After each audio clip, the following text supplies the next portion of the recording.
Pronto. Olá, já tem uma pessoa? Você tá?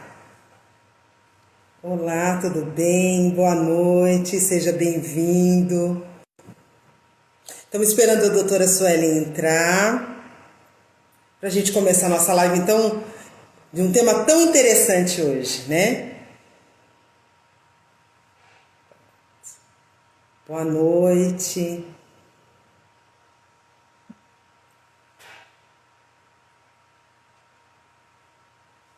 Olá, Elaine, tudo bem?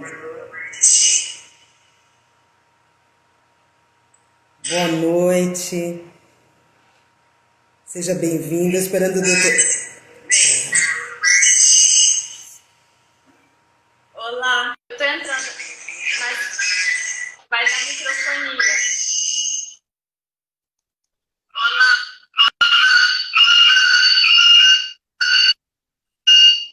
Vai dar uma microfonia, né? Só não vai dar se você conseguir tirar o som do seu computador. Tá dando uma microfonia? Espera aí que eu tô tentando tirar essa microfonia.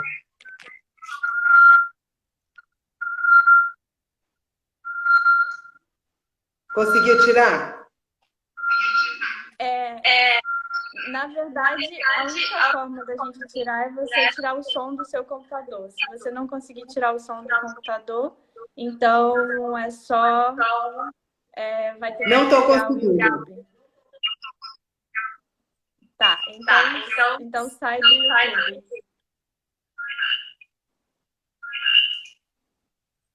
Pronto. Isso. Agora sim. Olá, boa noite.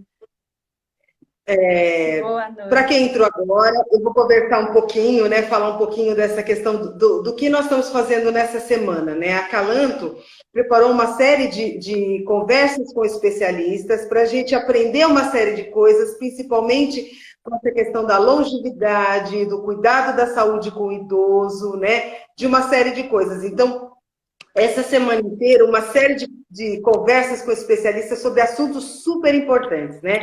Então, para quem não me conhece, para quem está entrando agora, eu sou a Silvia, eu sou psicóloga, né? Eu atendo no consultório, eu atendo idosos também no consultório, e eu trabalho, faço uma pesquisa no Instituto da Psiquiatria do Hospital das Clínicas, né, relacionado a essa questão do idoso. E o meu trabalho, ele foi muito direcionado para depressão em idosos. A gente acabou trabalhando um pouco da psicoeducação. Eu acho que com o que a gente vai falar hoje tem muito a ver com o tema da psicoeducação, porque é ensinar as pessoas a lidarem com as coisas, né? E aí eu vou deixar a doutora se apresentar, né? Vou falar um pouquinho da Calanto antes, que a Calanto, ela trabalha com cuidadores, né? A Conceição está entrando, né? Ela trabalha nessa questão também de formar agora cuidadores, ela começou organizando uma série de coisas, né? E o tema que a gente vai falar, ele é muito interessante. A doutora Sueli está do Rio de Janeiro, eu acho que assim, né? Segunda-feira nós tivemos uma live com uma pessoa que estava em Minas, ontem uma de São Paulo e hoje do Rio de Janeiro, né? Obrigada, doutora, por aceitar o nosso convite, né? Seja muito bem-vinda. Obrigada por todo o seu ensinamento. Obrigada, Silvia, pelo convite. Esse é um tema que me interessa muito, né? A questão da autonomia com a longevidade. E eu sou médica que trabalha na atenção primária de saúde, ou seja, em postos de saúde, né, com atenção básica, e atendo idosos, atendo crianças, atendo, né, faço consulta com pessoas de todas as idades. E vejo quão importante é esse ensino, né, da educação que a gente tem para a autonomia, para que a gente mantenha a nossa independência com o passar do tempo. É sobre isso que a gente vai falar hoje. Além disso, eu também sou médica pós-graduada em saúde integrativa pelo Hospital Albert Einstein e nutrologia pela Associação Brasileira de Nutrologia. Idealizei a clínica de longevidade, que é um conceito em medicina, um conceito em que um dos pilares dessa forma, né, de atender um paciente é a autonomia, né? Então, a autonomia para que a gente mantenha a nossa como centro, né, do nosso cuidado de saúde. E não o médico manda, mas sim a gente entende, a gente tem o conhecimento para manter a nossa saúde por cada vez mais tempo. Ah, eu acho que uma das coisas que a gente, que, não sei, né, poderia explicar esse conceito de longevidade, explicar essa questão toda, né? Porque muitas pessoas, eu acho que até tem uma impressão de longevidade que talvez não seja efetivamente o que realmente é longevidade, né? Já que você organizou a clínica, eu acho que nesse sentido a gente podia falar um pouco disso, né, doutora Suela? Ah, sim. Então, quando eu comecei esse conceito da clínica de longevidade, isso foi em 2015, ou seja, tem 5 anos. E quando eu falava em longevidade naquela época, eu perguntava para as pessoas, eu faço longevidade, eu estudo, pesquiso e atendo os meus pacientes porque eu quero que eles vivam mais. E a primeira coisa que vem na cabeça das pessoas naquela época era, eu não quero. Eu não quero viver mais, eu não quero longevidade. Por quê? Isso acontecia porque a impressão, a mente da pessoa, quando ouvia a palavra longevidade pela primeira vez, era uma pessoa velhinha sem autonomia. Uma pessoa sem independência, uma pessoa dependente do outro, uma pessoa sem qualidade de vida. E aí, quando a gente pensa em longevidade, não é nada disso. Na verdade, longevidade é você viver mais, né? É o aumento da expectativa de vida, mas só faz sentido ser longevo com qualidade de vida. Então, está implícito no conceito de longevidade saúde. Está implícito no conceito de longevidade autonomia. Porque é só assim que a gente vive mais e melhor. Então, a medicina convencional, ela sim, né, a gente tem recursos para aumentar a expectativa de vida da população, mas isso está acontecendo às custas de aumento do tempo de doença. E é justamente isso que a gente não quer. Eu não quero viver mais doente. Eu quero viver mais saudável. Viver mais saudável e com autonomia. Então, eu estendo o meu tempo de saúde e o tempo de doença seja pequenininho mesmo, né? O tempo sem autonomia, o tempo de dependência, ele tem que ser pequeno porque não é bom para ninguém, não é uma qualidade de vida boa, né? Então, a gente aumenta o tempo de saúde. Esse é que é o conceito de longevidade. Eu acho que isso é importante porque essa questão toda de aquela questão de você envelhecer e aquela imagem do envelhecimento com doença, com você na cadeira de rodas ou você tendo uma série de debilidades, não ele está mudando, não está nesse sentido, doutora? Sim, assim, a gente está vendo pessoas envelhecendo com saúde, né? Então, eu moro, né, em Copacabana, que é um dos bairros que tem muitos velhinhos, e a gente vê eles nas academias, andando na praia, comprando seu pão na padaria. Então, são pessoas que estão com qualidade de vida. E é assim que tem que ser, né? Esse é o conceito que a gente busca, né? Uma manutenção da qualidade de vida da pessoa. E isso enquanto a gente está com saúde, mas em qualquer momento, mesmo quando né, como a Calantona você falou, que que tem a ver com cuidadores, né? Até nesse momento em que o idoso ele já está perdendo a sua autonomia, a gente pode resgatar isso. A gente pode ter esse olhar de manter a autonomia e de resgatar a autonomia dessa pessoa, né? Então, esse conceito, né? Essa ideia de trazer, de manter o idoso com o máximo de independência possível, isso parte dele próprio, quando ele ainda tem uma autonomia para se cuidar, né, para o autocuidado, mas também das pessoas que estão ao redor, dos cuidadores e dos familiares. Porque eu acho interessante, né? Porque assim, meu pai tem 85 anos e ele tem toda uma autonomia e faz uma diferença muito grande, né? Então, neste momento de pandemia, perder algumas questões da autonomia dele realmente a gente percebe que ele tem um impacto. Eu acredito que muitos idosos, né, estejam tendo um impacto dessa questão por exemplo, não pode caminhar lá na praia ou fazer algumas coisas. Como é que é isso agora, doutora, nessa questão da autonomia, o Covid, este momento, né, todo delicado? Pois é um grande dilema, é uma atenção redobrada que a gente tem que ter. Então, como funciona isso? Então, a autonomia é a minha capacidade de realizar as minhas funções, as funções que eu faço sem depender dos outros, né? Então, isso é autonomia. Então, por exemplo, eu mandei, tá lá publicado no meu Instagram, no perfil, eu acabei de publicar lá uma figurinha que eu te mandei também, sobre níveis de autonomia e independência do idoso.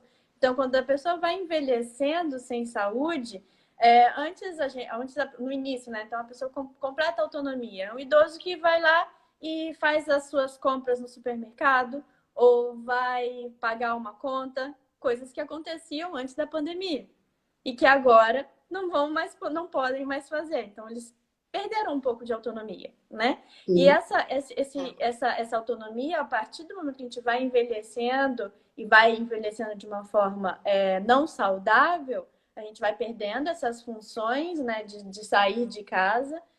Depois, em casa, também a gente vai perdendo habilidades, né? Então, por exemplo, eu coloquei lá a habilidade de tomar os próprios medicamentos, o controle do xixi, por exemplo, andar, se vestir, tomar banho. E, tipo, o idoso, né, quando ele vai envelhecendo sem saúde, ele vai perdendo essas habilidades.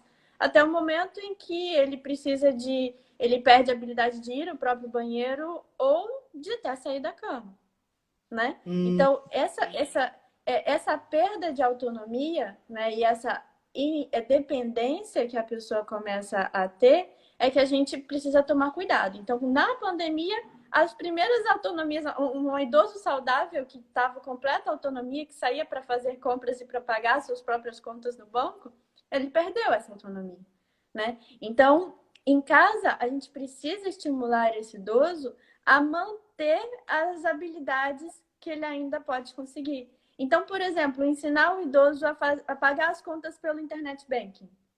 Isso é dar autonomia a ele, né? Se é um idoso que fazia isso, que ia para o banco pagar a conta, agora pode pagar pelo internet banking, né? Então, a gente acaba ensinando novas habilidades. Por exemplo, comprar no supermercado. Não pode mais comprar no supermercado?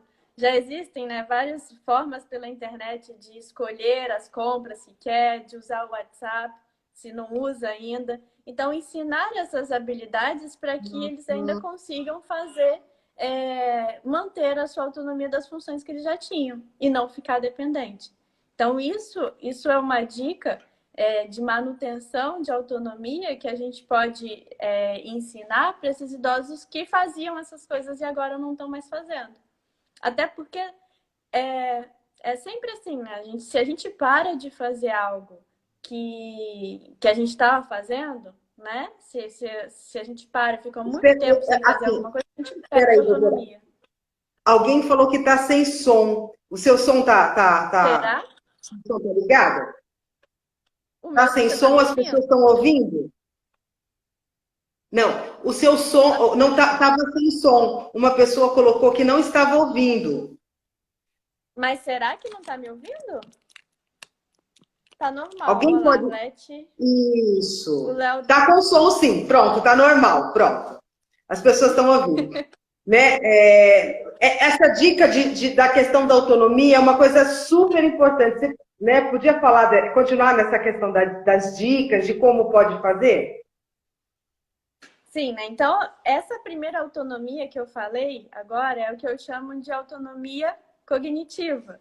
Esses nomes, né, como eu conversei com você antes, são nomes que eu não vi em outro lugar. São nomes que eu fui percebendo e uma forma de eu comunicar esse tipo de autonomia, né?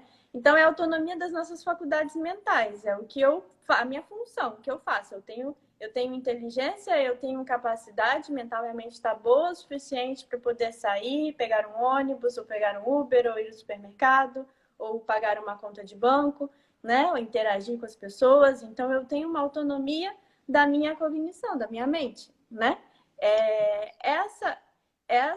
Ela é fundamental, né? Ela é super importante, óbvio, né? E quanto mais exercícios de mente a gente faz, mais habilidades a gente tem, menor o risco de a gente perder essa autonomia, né? Então, por exemplo, a gente sabe que pessoas que falam mais de uma língua, né, que falam duas línguas, têm menos chances de ter Alzheimer. Por quê? Porque a gente está treinando o nosso cérebro, né? Então, treinar o nosso cérebro, treinar a nossa mente é importante para que a gente não se acostume e perca essa autonomia. A própria conversa, né? Então, deixar o idoso conversar, perguntar para o idoso sobre coisas, né? Estimular essa conversa com a pessoa, isso ajuda ela a manter essa autonomia. A segunda então, essa autonomia, ela, nesse sentido, essa autonomia cognitiva, ela pode, ela pode ser mantida nessa questão da quarentena, com conversas, com estímulo de jogos. É isso? É mais ou menos isso? Isso, exatamente. Conversar, colocar a pessoa para participar das atividades da casa, das atividades da família, perguntar para esse idoso curiosidade sobre como era o passado dele, o que ele fazia, o que ele trabalhava. Sempre tem muita conversa para poder contar. Você imagina que tem uma memória de informações, né, de coisas que já aconteceram nesse mundo todo, que só tá lá na cabeça deles, e que eles estão ali para poder falar isso pra gente.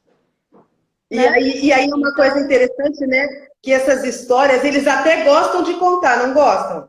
De contar e recontar, né? Então, isso é um estímulo para a autonomia no sentido cognitivo do idoso, que é uma coisa fácil de fazer, né? Sim, é conversar, né? Conversar. Se quiser, se é um idoso que tem um celular, dá um celular, ensinar a mexer no WhatsApp, né? Ensinar a mexer em aplicativos. Hoje em dia já tem aplicativos, interfaces de celular maiores, com números maiores, já adaptado a pessoas idosas. Então, procurar esse tipo de tecnologia que também vai poder ajudar, né? Então, essa é a autonomia cognitiva. Aí eu falei que existem mais outras duas autonomias, né? A segunda que eu falei é a autonomia que eu chamei de mecânica ou física. E o que seria essa? É a nossa habilidade com o nosso corpo físico, né? Que também se perde com o passar do tempo. Então, flexibilidade, por exemplo, encostar a mão lá no pé. Talvez não precisa nem ser muito idoso para conseguir fazer isso, não. Às vezes criança... Não, tem muita gente que não consegue. Né? Então, a flexibilidade do corpo, a habilidade de fazer movimentos com o corpo, isso a gente vai perdendo também com o envelhecer. E aí eu sempre questiono, como observadora da clínica de longevidade, o que é que vem primeiro? Será que eu envelheço e por isso eu não faço mais? Ou será que eu deixo de fazer a habilidade e por isso envelheci? Ótima pergunta. É uma pergunta muito boa, né? Então, eu realmente suspeito de que a gente deixa de fazer e por isso a gente envelhece. Em uma habilidade, principalmente do corpo, em que eu não paro, eu não envelheço naquela habilidade. E aí a gente vê alguns exemplos, né? Já apareceram uns vídeos no Facebook que parecem, né, de idosos fazendo coisas incríveis. Eu lembro uma vez de ter visto uma idosa que era ginasta, né? Fazia ginástica olímpica e estava em cima daquelas barras paralelas fazendo coisas que eu não consigo fazer, né? Então, por que ela consegue fazer aquilo com o cabelinho branco e com a pele, com a pele mais idosa? Porque ela não parou de fazer durante toda a vida dela. Ela treinou todos os dias. E naquela habilidade em que ela treina todos os dias, ela não envelheceu. Eu acho que é uma coisa importante, né? Eu lembro de um vídeo que eu vi de uma idosa que dançava. Nossa, ninguém acreditava o quanto ela dançava, né? É muito interessante, porque às vezes, quando a gente pensa no idoso, a gente pensa, não vou deixar ele fazer mais determinada coisa. Então, o que você está dizendo é o contrário, eu vou deixar com monitoramento ele continuar fazendo as coisas que ele fazia para ele não perder a capacidade, é isso? Exatamente. Nada da gente querer fazer as coisas pelo idoso. Assim, né? É uma cultura que a gente tem aqui no Brasil, né? De ajudar a atravessar a rua, né? O ajudar o velho. É pegar e ficar do lado, no lugar da bengala, né? Isso. Mas peraí, se a gente fizer esse trabalho pela pessoa, ela vai deixar de fazer e não vai conseguir fazer mais. Então, o que eu falo é da gente ter sim um cuidado, mas é um cuidado de apoiar. Eu apoio, eu observo, eu estou ali do lado junto para caso algo aconteça, mas eu não vou fazer pela pessoa. Porque toda vez que que eu estiver fazendo por a pessoa, eu estou impedindo ela de fazer. E isso vai fazer com que ela perca a autonomia mais rápido. Por exemplo, até em atividades simples, por exemplo, cozinhar. Ir lá e cortar a cebola ou fazer alguma coisa por ela ou ir agilizando algumas coisas. Porque, às vezes, o tempo de um idoso para fazer algumas coisas, ele demora um pouco mais. E eu, às vezes, percebo, não sei, nessa questão, de que você vai lá e corta, já deixa mais ou menos tudo certo. Então, pelo que eu estou entendendo, não. Respira e respeita o tempo dele, esteja por ali, mas deixa ele fazer. Sim, sim. Por exemplo, a habilidade de comer, né? Então, isso para quem é cuidador, para quem né, lida com um idoso que já está com uma perda, né, uma dependência maior, aí tem lá que quer comer o bife. Vai lá e já corta o bife todo, deixa o bife todo cortadinho no prato, para facilitar a vida do idoso. Não, gente, deixa o idoso cortar o bife. A habilidade motora fina que ele está treinando, fazendo um corte do bife, é diferente de só pregar o garfo em cima. E comer, né? Então, Exatamente. Então, quanto mais habilidades, quanto mais movimentos essa pessoa faz, isso é melhor para o cérebro dela, né? Então, tirar a roupa, colocar um sapato, né? Então, às vezes, o idoso ele ainda tem a capacidade de abaixar e colocar a meia e calçar o sapato. E a pessoa vai lá, né? Um cuidador geralmente achando que está fazendo bem, que está querendo o melhor para aquele idoso, vai lá e coloca o sapato para ele. Não deixa o idoso colocar o seu próprio sapato, calçar o próprio chinelo, né?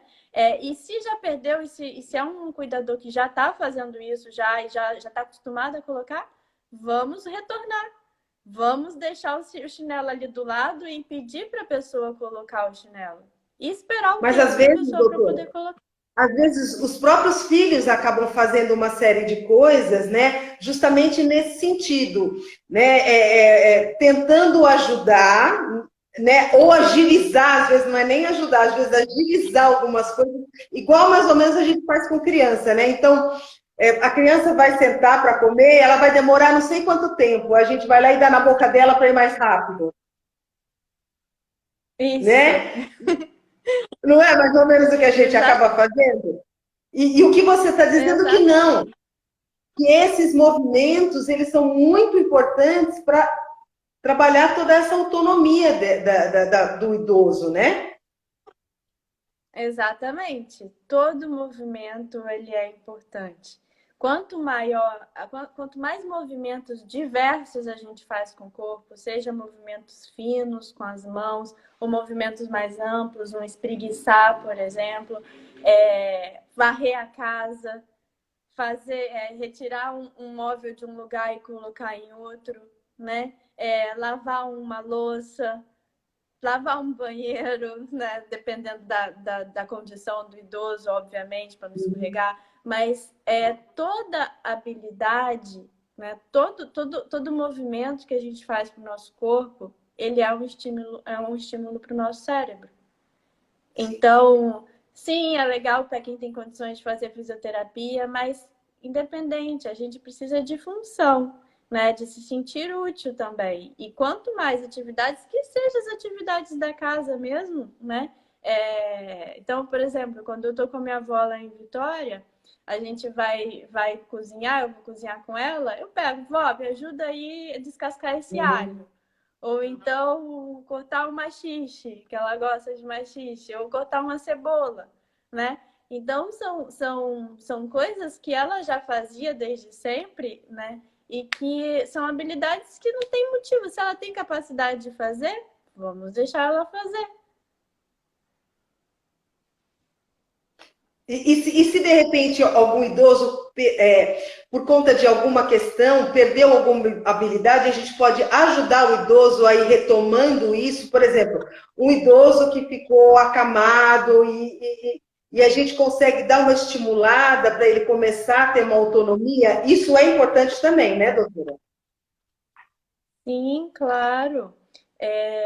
Por exemplo, se tem um profissional de fisioterapia, isso ajuda muito, né? Um profissional, e Uhum. até o profissional de fisioterapia, é, é importante ele ter esse olhar.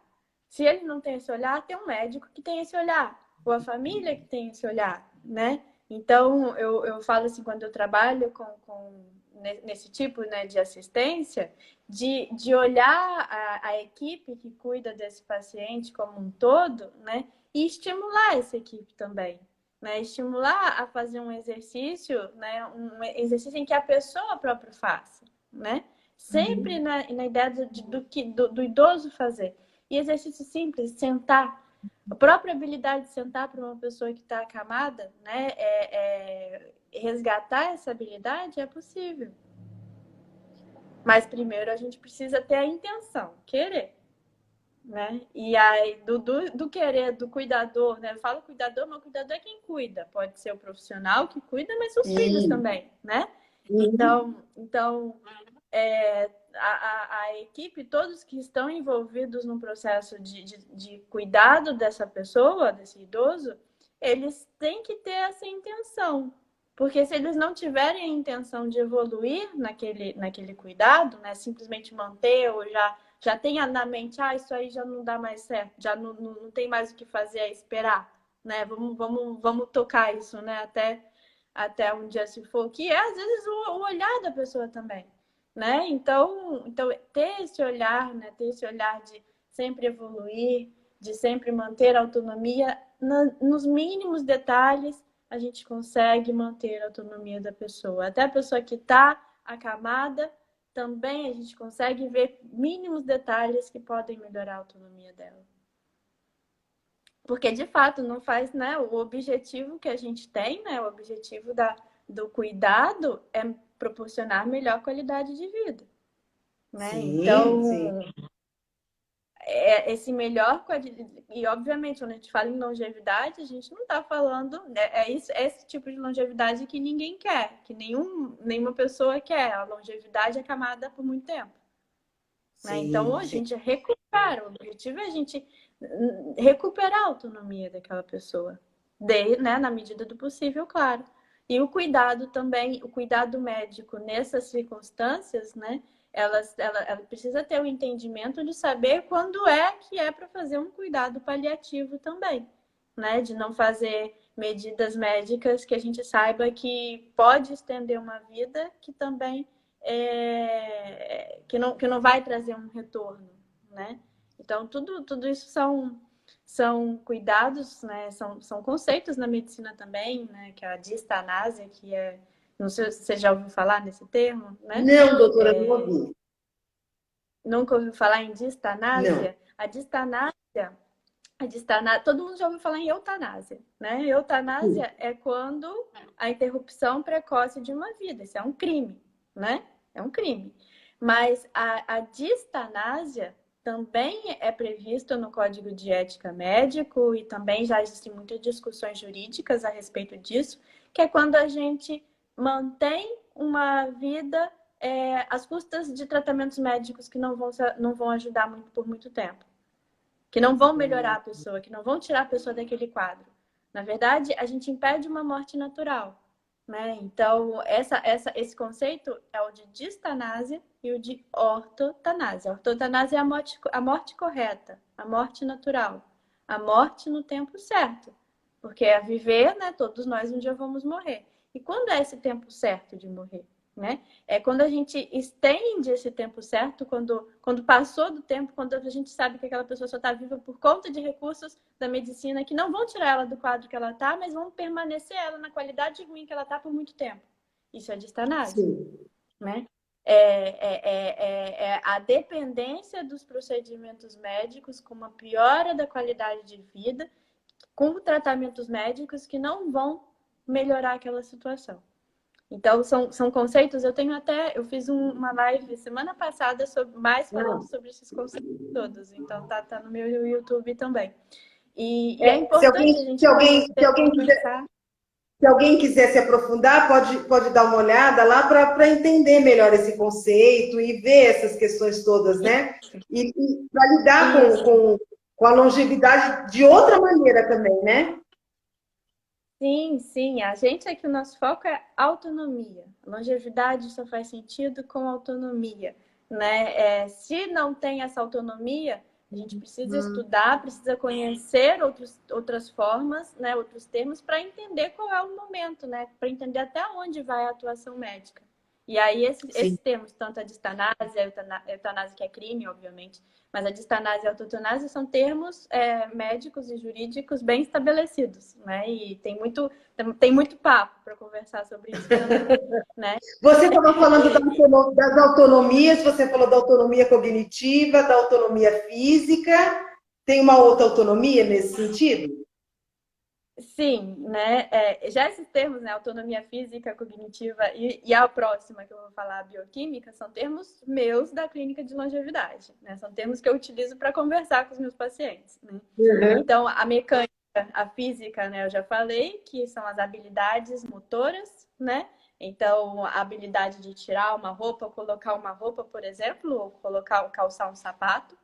E a outra, a autonomia bioquímica, eu considero a mais importante. Mais importante, assim, todas são importantes, óbvio. Mas é a mais, assim, vamos dizer, mais interessante porque todas as outras duas, né, a cognitiva e a mecânica, ela cursa com o envelhecimento, né? A bioquímica, ela acontece antes. A autonomia bioquímica, a perda da autonomia bioquímica, ela acontece quando a gente ainda acha que está bem. Quando a gente ainda acha que está jovem, saudável, e ela pode acontecer. Que significa o quê? Significa nos primeiros sinais de doenças, quando a gente começa a usar um remédio, quando a gente começa a usar um medicamento.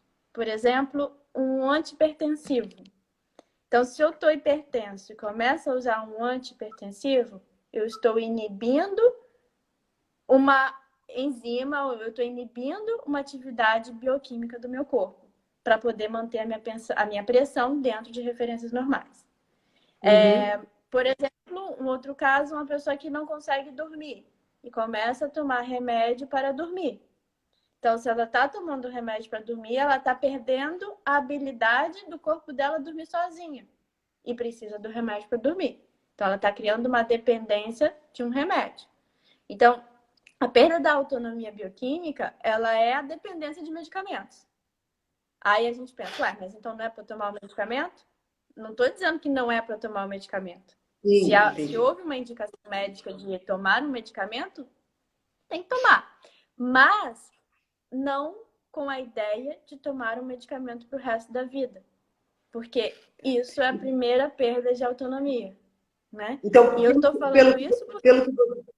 Pelo que você está falando, então essa perda da autonomia, ela pode acontecer, por exemplo, eu tenho pacientes que aos 30 anos já estão hipertensos, já precisam tomar medicação. Eu tenho paciente que aos 45 já apresenta diabetes, por exemplo, apresenta algumas questões relacionadas a esse desequilíbrio. Pacientes que não conseguem dormir com 20 e poucos anos, que às vezes já tem que fazer uso de... É o que você falou, não é que não possa usar medicação, mas já demonstra que você está perdendo, você não está conseguindo equilibrar você mesmo. É nesse sentido? Isso. Exatamente. Você está perdendo a autonomia das suas funções bioquímicas do seu corpo. Que você está precisando de tomar um medicamento para poder viver, para poder controlar uma pressão, para poder dormir, para poder ficar feliz no caso de depressão. Então, sim, você está perdendo a sua autonomia. Então, primeiro, o que eu estou dizendo é isso. É necessário, por indicação médica? Pode até ser. Isso também pode ser revisto, claro, né? Existem várias opiniões médicas a respeito de um mesmo paciente. Mas é importante a gente deixar claro que isso é uma perda de autonomia. E por que deixar isso claro? Porque entender esse uso de medicamentos, principalmente cronicamente para o resto da vida, como uma perda de autonomia. Porque a gente pode resgatar a nossa autonomia. A gente pode reduzir medicamentos. A gente pode, através de mudança de hábito e estilo de vida, não precisar tomar medicamentos. E isso serve para hipertensão, para diabetes, para depressão, para insônia. Existem outras possibilidades. E é importante que as pessoas, né, que a gente saiba que existem outras possibilidades, que não apenas o medicamento. Tudo isso começou, né, todo esse interesse pela questão da autonomia, pela questão da longevidade, né, os conceitos e ideais da clínica de longevidade, começou dentro da terapia intensiva, quando eu fazia internato, né, ainda na faculdade, em 2012, eu me formei em 2012, tenho 8 anos, começou lá quando eu vi pessoas em terapia intensiva, né, tomando 20 medicamentos, 20 drogas, por exemplo, numa prescrição médica. E aí eu via que mesmo com aquelas 20 drogas, essas pessoas morriam, né? Então, as drogas não eram suficientes para poder manter aquelas pessoas vivas. E elas estavam usando drogas desde muito mais antes. Sim, né? muito, 30, muito antes. Exatamente. Então, esse foi o primeiro insight que eu tive. Então, peraí. Então, quem toma mais remédio tem mais chance de ter uma vida com pior qualidade de vida. Sim. Então, se lá na frente eu tô tomando um monte de medicamentos, 10 medicamentos diferentes, né, com avançadas da idade, se eu entendo que essa perda de autonomia, tanto cognitiva e mecânica, começa com uma perda de autonomia bioquímica, eu vou ter mais alerta para isso. Eu vou ficar mais alerta e vou buscar formas que estão relacionadas com mudança de hábito e estilo de vida para reduzir o uso desse medicamento. E, óbvio, buscar médicos que também acreditem nisso, né? Porque se o seu médico não acredita que você pode ficar sem um remédio, quem é que vai te ajudar nessa empreitada? Né? Não vai conseguir. Uma das coisas importantes que a gente acabou não falando, por exemplo, é a obesidade. Nesse sentido do desequilíbrio mesmo, né? Eu acho muito interessante porque, assim, hoje a obesidade, ela já começa, tem índices enormes de crianças obesas.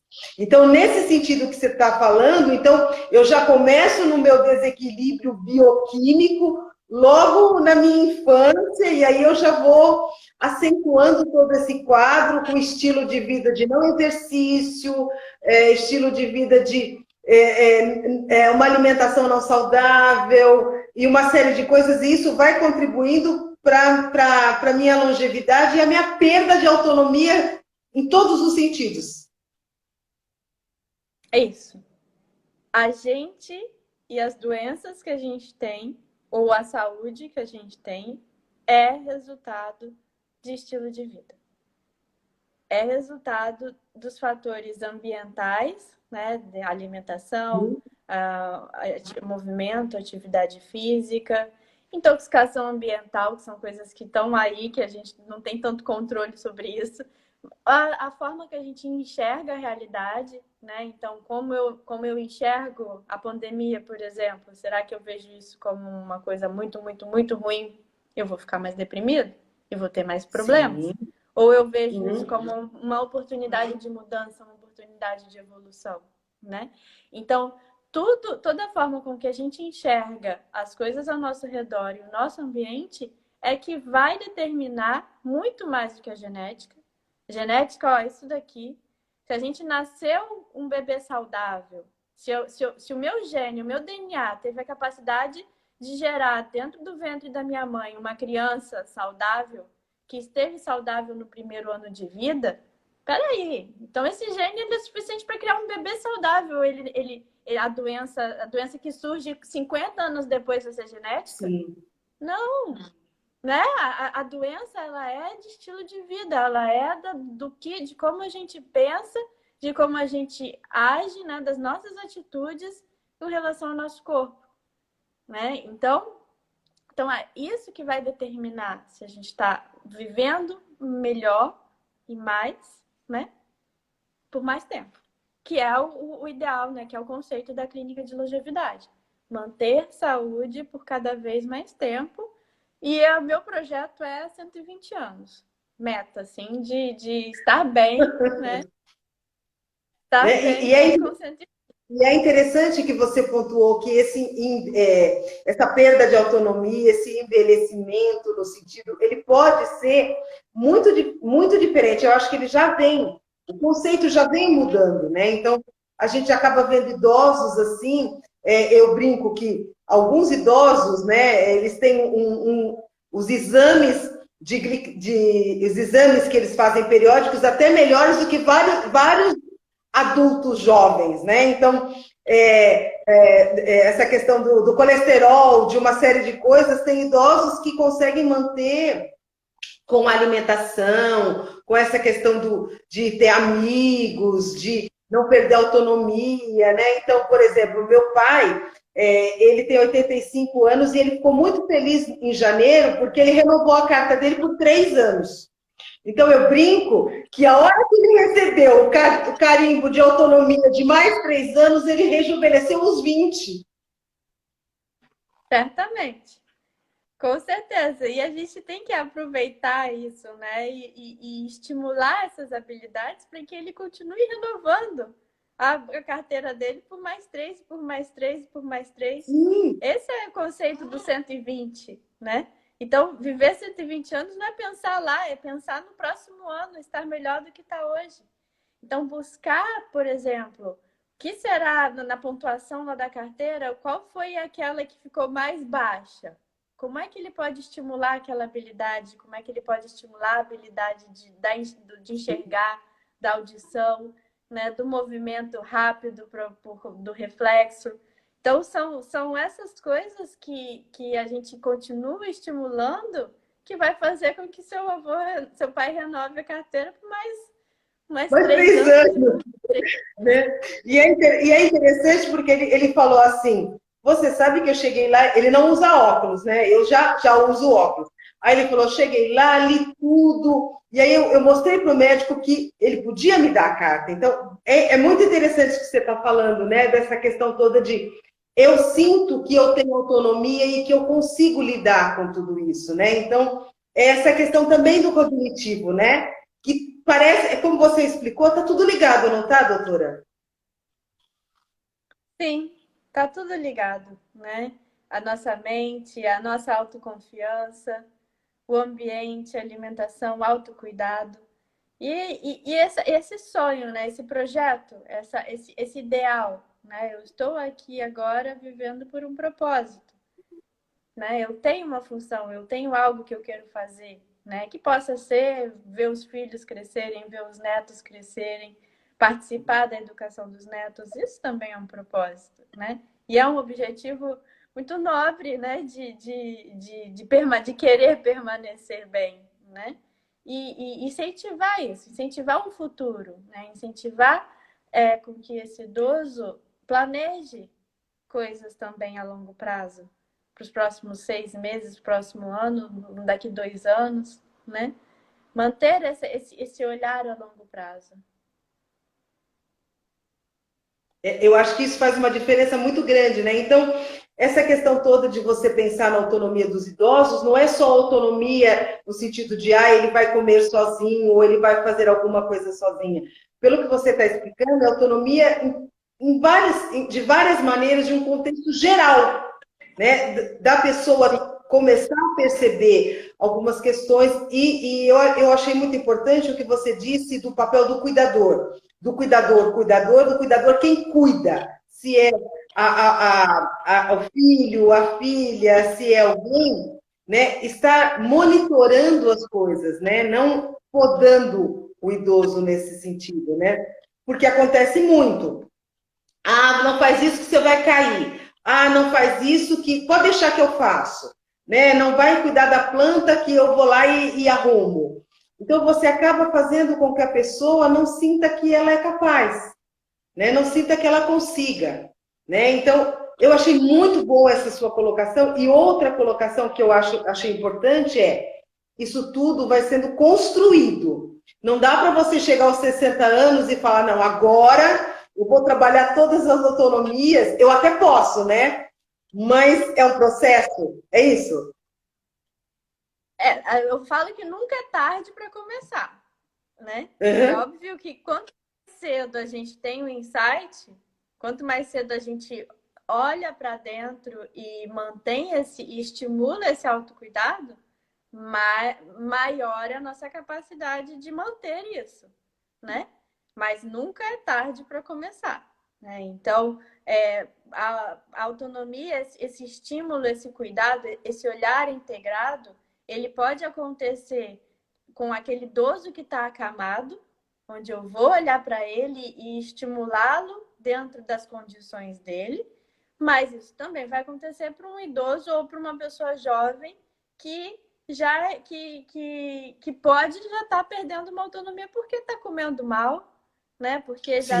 já tá tendo hábitos que logo já vão se mostrar como uma necessidade de medicamento. Então, em toda etapa da vida da gente, a gente pode olhar com essa intenção de manter a autonomia. Em qualquer momento da vida, né? Desde lá do final da vida, mas também nunca é tarde para começar e a gente sim pode melhorar independente da idade.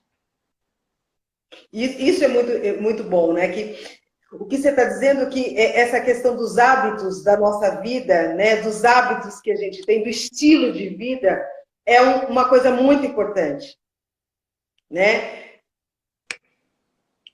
Não sei, né? Você está dizendo que os hábitos que nós temos são muito importantes. Então, hoje menos por conta da pandemia, mas o estresse, a ansiedade, essas questões todas, elas têm um peso muito grande, né? Que muda muito os nossos hábitos de vida. Por exemplo, não dormir, trabalhar o tempo inteiro, às vezes passar dos horários, por exemplo, não almoçar, pular refeições, não tomar água. Então, você vai trabalhando para que a sua autonomia fique mais difícil, a autonomia bioquímica. É nesse sentido que a gente pode mudar. Sim, sim.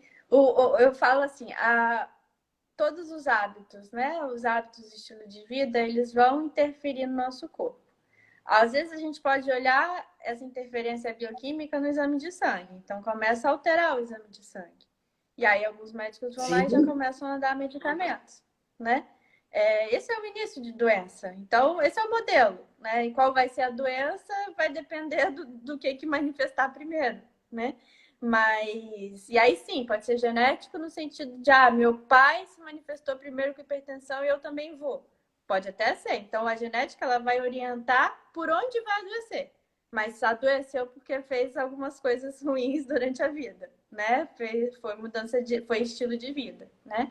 Então, essa autonomia cognitiva, eu preciso de ter uma autonomia cognitiva, né? Então, estar esperto, estar atento, consciente, lúcido, orientado e com um ideal de evoluir. E aí eu uso o Uhum. meu corpo, eu uso da minha autonomia mecânica de movimentar o meu corpo das mais diversas formas para poder estimular o meu cérebro, estimular e ter funções, né? E essa autonomia bioquímica, que é a autonomia de fazer com que o meu corpo ele funcione de forma autônoma, sem necessidade de medicamentos. Essas são as três, né? Eu coloquei de forma assim didática em separar em três, justamente para a gente entender que aquele idoso que lá na frente, né, vai ter uma piora da qualidade de vida e não vai conseguir essa longevidade que a gente pensa, que eu quero, que eu desejo, ele começa lá na idade mais jovem, fazendo coisas que atrapalhem, né, que piorem, né, que já comece a perder a autonomia bioquímica dele. Isso é uma coisa importante, porque a gente pensa em longevidade, assim, o conceito da longevidade era eu chego aos 70, aí eu vou querer chegar aos 90. Então, pelo que você mostrou para a gente e conversou, a minha longevidade ela começa o tempo todo, cuidando, o autocuidado, o cuidado com todas essas. Então, nesse sentido, a família tem um papel muito importante também, né? Com a questão dos hábitos, né? Com os comportamentos, né? Ensinados até. Né? Então, o hábito de comer legumes, verduras, de ter uma alimentação mais saudável, de ter algumas questões nesse sentido, são muito importantes. Né? Então, porque a gente pensa, não, olha, eu vou me aposentar e eu vou viver. Né? Hoje menos, mas se pensava isso, né? Eu vou me aposentar, aí eu vou começar a viver. E a gente percebe que muitas pessoas, elas vão adiando essa vida até ela ficar com uma intensidade menor, né? Porque a vida, ela acontece o tempo inteiro. Exatamente. A gente não tem que esperar para viver. Eu vou esperar isso para poder fazer alguma coisa. Não, é o tempo todo. Né? É uma educação, é uma atenção constante que a gente fica. Né? E a gente aprende a fluir nessa atenção, a fluir né, na vida nesse cuidado, nessa autorreflexão constante. Né? Das nossas atitudes e assim a gente está evoluindo e está mantendo saúde por mais tempo. Então a longevidade ela começa quando você desperta para isso. Então pode ser se a família já tem esse despertar, a criança ela já vai ter um cuidado diferente, né? Já vai ter um olhar diferente. Mas se não teve essa oportunidade na infância, ó, é quando despertar. Pode ser hoje, pode ser agora assistindo essa live. Então, a gente agora, a partir de hoje, pode já ter esse olhar, né, de buscar referências para evoluir. E aí a gente pode fazer isso dentro das nossas próprias referências, né? Então, todo mundo tem uma referência de como se alimenta de uma forma saudável, por exemplo. Todo mundo sabe que Coca-Cola faz mal, vamos dizer assim, né? Mas a gente pode entrar dentro das nossas referências e, óbvio, a gente pode pesquisar e procurar pessoas que fazem isso da vida também, né? Que pesquisam isso, né? Então, por exemplo, né? Eu sou uma pesquisadora de referências em saúde para que a gente tenha, né, o melhor cuidado e as melhores atitudes para manter a saúde por mais tempo. Então, e essa é uma coisa interessante, né? Trazer esse tema no sentido de longevidade, qualidade de vida, mas autonomia e você ir aprendendo. Então, é o que você falou, né? Daqui a pouco a nossa live está terminando e, assim, é o que você disse, o despertar para a longevidade, ele pode acontecer em qualquer momento. E é muito bom que ele aconteça justamente porque a qualidade de vida da pessoa e da própria família também, né? Que essa questão da longevidade com alguém acamado, com alguém doente, afeta o psicológico da família toda, afeta tudo, né? Então, essa questão toda pode ser construída nesse sentido, né? E pode ser despertado em qualquer momento, né? Então, num momento de você ter autonomia, de você conseguir lidar com as coisas, né? Daqui a pouquinho vai encerrar, você não quer deixar... Eu agradeço muito seus ensinamentos, eu acho que foi muito bom essas questões que nós falamos, até para as pessoas pensarem sobre a própria vida. Não só na questão do idoso, mas de como o estilo de vida de cada um de nós é importante, né? Então, eu queria que você deixasse suas considerações finais. As pessoas que quiserem podem te procurar para você deixar alguma coisa. A Acalanto Longevidade agradece muito, né, a todo mundo que está na live e conhecer o trabalho da Acalanto também. Muito obrigada, doutora, pelas suas considerações agora. Obrigada.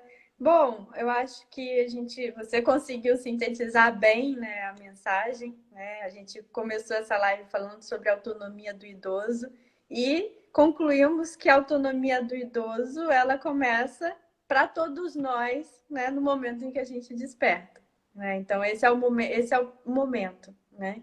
E que não é tarde, né? Não é tarde para a gente fazer esse despertar, para a gente iniciar esse cuidado em qualquer momento da nossa vida, ou das pessoas que a gente cuida, a gente pode ter esse olhar, né? Mesmo se a pessoa está acamada, mesmo se a pessoa já perdeu grande parte da sua autonomia, esse olhar ele também existe, ele pode ser melhorado, né? Eu faço, né? Eu na clínica de longevidade, esse conceito, esse entendimento faz parte da minha rotina de trabalho. Eu atendo pessoas de qualquer idade, né? Desde pessoas que estão na situação de estarem acamadas, como também pessoas que querem se manter saudável por mais tempo. Meu contato é a clínica de longevidade, então eu tenho o site clinicadelongevidade.com.br. Tem esse Instagram aqui, tem YouTube, tem Facebook, então todas as mídias é o mesmo nome, Clínica de Longevidade, né? E estou aí disponível para dúvidas, esclarecimentos. Tem uma modalidade agora na pandemia que é a consulta online, né? Onde a gente pode iniciar grande parte dessas mudanças de uma forma personalizada através da consulta online também. Eu Então, acho que para vai dar todo um o tempo para país. você explicar um pouquinho mais como seria essa consulta online. Nós temos mais uns 4 minutinhos, pode falar. A consulta online, ela é um serviço da clínica em que a gente faz um atendimento inicial, né, de 30 minutos, tem de 30 minutos e tem de 1 hora, e é via webby, que é tipo um Skype, né, uma Uhum. tecnologia de videoconferência. A gente faz essa consulta e a partir daí isso serve para esclarecer dúvidas, né? Isso serve também para solicitar exames de sangue, para analisar exames de sangue, para prescrever vitaminas e minerais, para auxiliar no tratamento no uso de medicamentos, no uso de alimentação também, né, que eu faço a parte da nutrologia, então ensinar a pessoa a se alimentar. Para o caso de cuidados, né, de idosos, para fazer uma conversa com o filho, com a família, para entendimento desses conceitos todos de uma forma personalizada, né? Para falar com os cuidadores, para falar com o fisioterapeuta. Então, Porque todo esse olhar. uma coisa que é importante, doutora, é que muitas vezes os idosos com algumas questões de saúde, neste momento da pandemia, não vão fazer exames, não vão continuar se cuidando, param de tomar medicação. Então, é muito importante falar que este momento é um momento de cuidado, não é? Sim, claro, o cuidado ele permanece. E muita coisa a gente pode fazer online, né?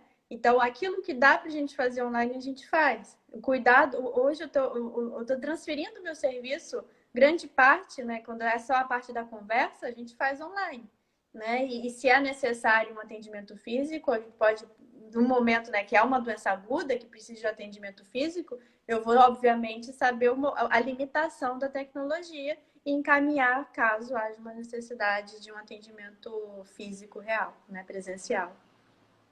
É porque o que acontece é que as pessoas acham que elas estão com receio do Covid, de se contaminar, e muitas vezes elas estão ficando em casa e não estão pensando nessa questão da alimentação, às vezes não estão cuidando do sono, não estão tomando sol, não estão fazendo exercícios, não estão mais isoladas, né? Então eu falo que o nosso sistema imunológico, ele agradece quando a gente continua ajudando ele, né? Não é verdade? Sim, a gente não pode parar, né? É atenção constante. É esse olhar, esse despertar para o autocuidado, que vai manter a nossa autonomia. Então, isso não para, né? Eu acho Muito que obrigada, essa é a doutora. mensagem. Eu tento sempre relembrar, postar coisas nas minhas mídias que tenham relacionado a isso, né? E a ideia é isso, a gente lembrar. Toda vez que a gente lembra, a gente volta, né? E depois esquece de novo, e depois lembra. E assim a gente vai evoluindo. É assim, vivendo com qualidade de vida.